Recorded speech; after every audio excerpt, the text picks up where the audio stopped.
कांग्रेस नेता राहुल गांधी को supreme court से बड़ी राहत मिली है।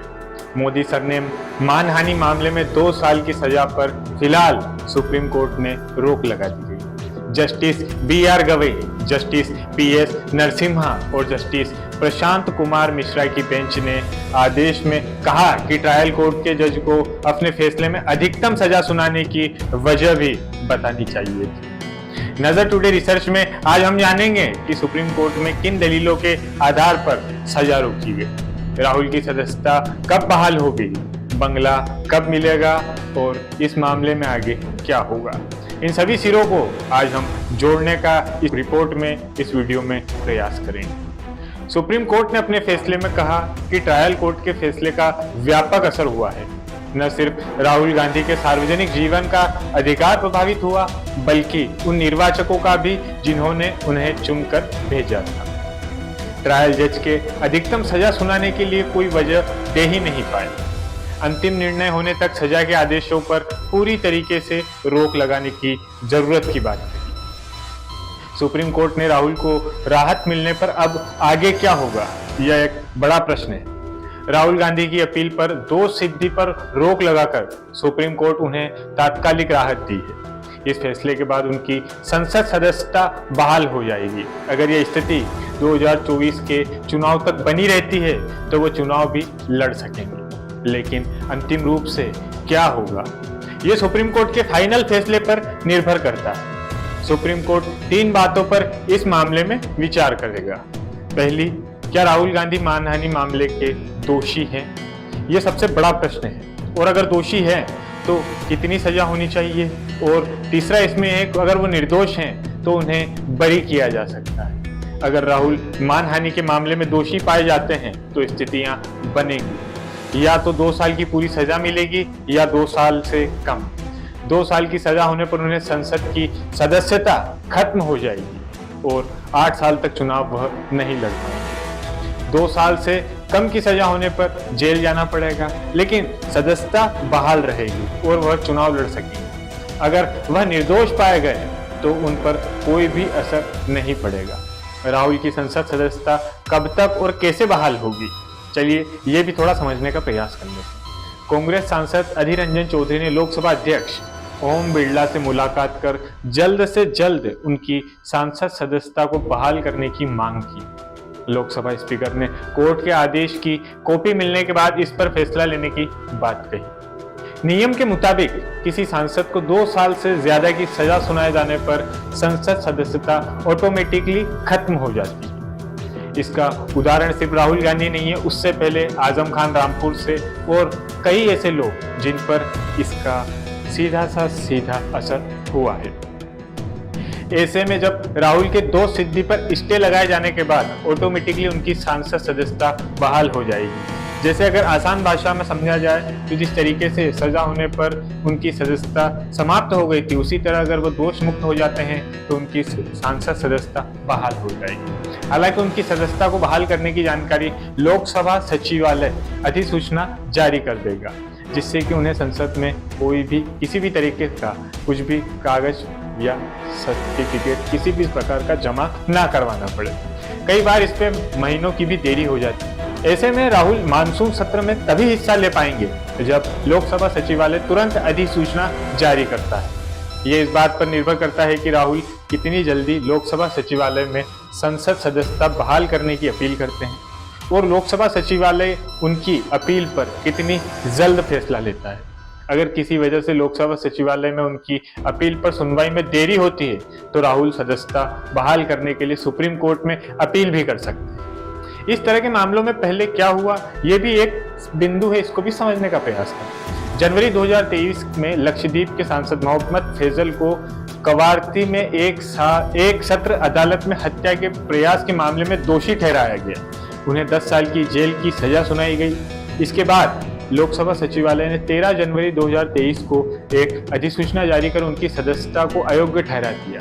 25 जनवरी को केरल हाईकोर्ट ने उनकी सजा पर रोक लगा दी। इसके बाद फैजल ने हाईकोर्ट के आदेश के आधार पर लोकसभा सचिवालय से अपनी सदस्यता दोबारा से बहाल करने की मांग की। इसी बीच चुनाव आयोग ने उनके लोकसभा सीट पर उपचुनाव का भी ऐलान कर दिया था।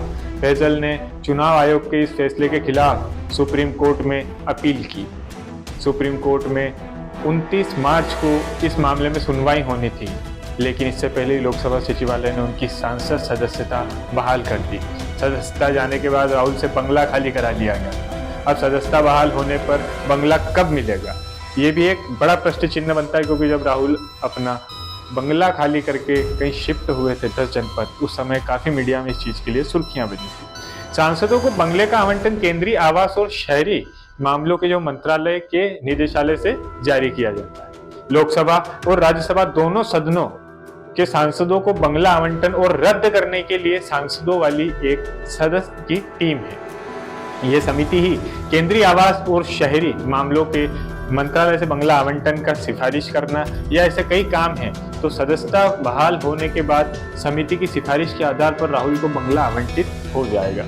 हालांकि जरूरी नहीं कि उन्हें 12 तुगलक रोड वाला बंगला ही आवंटित हो जहां वो पहले रह रहे थे। सुप्रीम कोर्ट में राहुल गांधी की तरफ से सीनियर एडवोकेट अभिषेक मनु सिंघवी की दलीलें क्या थी, वह भी आपको समझने का प्रयास करते हैं। राहुल गांधी अपने भाषण में जिनका नाम लिया, किसी ने समुदाय से इसको नहीं जोड़ा, किसी ने मुकदमा नहीं किया। दिलचस्प यह है कि 13 करोड़ के इस छोटे समुदाय से मुकदमा केवल बीजेपी के एक पदाधिकारी ने किया। बड़ी अजीब बात है कि कोई भी आरोप किसी भी व्यक्ति की प्रतिष्ठा को नुकसान पहुंचाने वाला नहीं है, जब तक कि यह किसी व्यक्ति के नैतिक या बौद्धिक चरित्र को कम नहीं करता। यह गैर संज्ञेय अपराध है, समाज के खिलाफ नहीं, न हत्या, न रेप, न किडनैपिंग। 2 साल की अधिकतम सजा, ऐसा प्रावधान इसमें क्यों? इसमें नैतिक अधमता का अपराध कहां से आ गया? राहुल गांधी को 8 साल के लिए चुप करा दिया जाएगा। लोकतंत्र में मतभेद होते हैं, हिंदी में हम शालीन भाषा कहते हैं। मुझे नहीं लगता कि ऐसी मंशा रही होगी। उसे न्यूज़पेपर कटिंग का व्हाट्सएप मिला, यह वह बताता है कि उसे वह किसने दिया। एविडेंस एक्ट के हिसाब से असल घटना साबित नहीं हुई। सुप्रीम कोर्ट ने पूर्णेश मोदी की तरफ से सीनियर एडवोकेट मनीष जेठमलानी की दलीलें, ये भी चलिए आपको बताते हैं। राहुल के भाषण का प्रामाणिक वर्जन है। चुनाव आयोग के निर्देश पर जिसने रिकॉर्डिंग की वह गवाह है। कैमरा थामने वाला फोटोग्राफर भी गवाह है। राहुल ने कहा, अच्छा एक छोटा सा सवाल, इन सब चोरों के नाम मोदी मोदी कैसे हैं? इस क्लिप को आप काफी बार सुन चुके होंगे, और जिसमें राहुल आगे कहते हैं, ललित मोदी, नीरव मोदी, और थोड़ा ढूंढोगे तो और सारे मोदी निकल आएंगे। उनकी मंशा मोदी सरनेम वाले हर व्यक्ति का अपमान करना था, क्योंकि प्रधानमंत्री का सरनेम भी वही है। दोष सिद्धि पर अयोग्यता ऑटोमेटिक ही तत्काल है। दोष सिद्धि पर रोक लगाने के आवेदनों में एक बहुत स्पष्ट बिंदु होना चाहिए। सुप्रीम कोर्ट ने राफेल मामले में भी राहुल को नसीहत दी थी कि जनता को ऐसे किसी व्यक्ति को चुनने का अधिकार नहीं है जो जल्दी में वाक्य बताता हो, जिससे कानून तोड़ा हो। सुप्रीम कोर्ट के मामले में राहुल गांधी ने 2 बातों को लेकर याचिका दायर की थी। एक, सेशन कोर्ट के फैसले पर गुजरात हाई कोर्ट ने सुनवाई करने से इनकार कर दिया था। ऐसे में सुप्रीम कोर्ट राहुल गांधी से जुड़े इस मामले में एक बार फिर से सुनवाई करे। दूसरी, जब तक सुप्रीम कोर्ट इस मामले पर सुनवाई होती है तब तक के लिए कोई भी दोष सिद्धि पर रोक लगा दी जाए, ताकि उनकी सांसद सदस्यता बहाल हो सके। राहुल गांधी के खिलाफ मानहानि के दूसरे मुकदमे भी पेंडिंग है, उनका क्या स्टेटस है ये भी जानते चलते हैं। राहुल गांधी पर मानहानि के 4 मुकदमे चल रहे हैं, जिन पर फैसला आना अभी बाकी है। 2014 में राहुल गांधी ने संघ पर महात्मा गांधी की हत्या का आरोप लगाया था। एक संघ कार्यकर्ता ने राहुल पर आईपीसी की धारा 499 और 500 के तहत मामला दर्ज कराया था। ये केस महाराष्ट्र के भिवानी कोर्ट में चल रहा है। 2016 में राहुल गांधी के खिलाफ असम के गुवाहाटी में धारा 499 और 500 के तहत मानहानि का केस दर्ज किया गया था। शिकायतकर्ता के मुताबिक राहुल गांधी ने कहा था कि 16वीं सदी में असम के वैष्णव मठ बरपेटा 17 के सदस्यों ने उन्हें प्रवेश करने नहीं दिया। इससे संघ की छवि को नुकसान पहुंचा है। ये मामला भी अभी कोर्ट में पेंडिंग है। साथ ही 2018 में राहुल गांधी के खिलाफ झारखंड की राजधानी रांची में एक और केस दर्ज किया गया। ये केस रांची की सब डिविजनल जुडिशियल मजिस्ट्रेट की कोर्ट में चल रहा है। राहुल के खिलाफ आईपीसी की धारा 499 और 500 के तहत 20 करोड़ रुपए मानहानि केस का दर्ज है।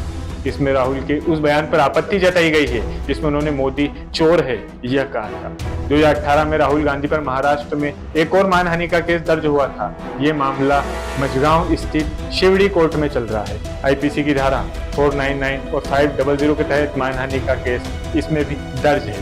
केस संघ के कार्यकर्ता ने दायर किया था। राहुल पर आरोप है कि उन्होंने गौरी लंकेश की हत्या को बीजेपी के संघ की विचारधारा से उस समय जोड़ा था। इसी तरह की तमाम सूचना, तमाम रिसर्च के लिए देखते रहिए नजर टुडे। वीडियो अच्छा लगे तो लाइक करें, शेयर करें और सब्सक्राइब करें हमारे चैनल को। शुक्रिया।